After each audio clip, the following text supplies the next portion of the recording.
আমার হুসাইন শহীদ হয়ে গেছে কারবালার ময়দানে, আমি যাইতেছি। আমার হুসাইন ডাক দিছে নানাজি কইয়া, আমি রওজায় থাকতে পারি নাই রে,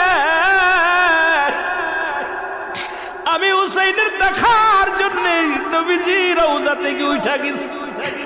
আলেমরা সর। ইবনে আব্বাস বলে আমি স্বপ্নের মধ্যে দেখেছিলাম আমার রাসূল ডাক দে বলে, মক্কা মদিনার মানুষেরা রে আর ঘুমাস না, আর তোরা ঘরের মধ্যে থাকিস না। আমি নবী রওজায় ঘুমাইতে পারি নাই, কান্না সহ্য করতে পারি নাই। ওদিন আমিও ফাতেমার নদীও না আমি সহ্য করতে পারি। আমার হুসাইন যখন ডাক দিয়েছিল না নাজি ইয়া মুহাম্মাদ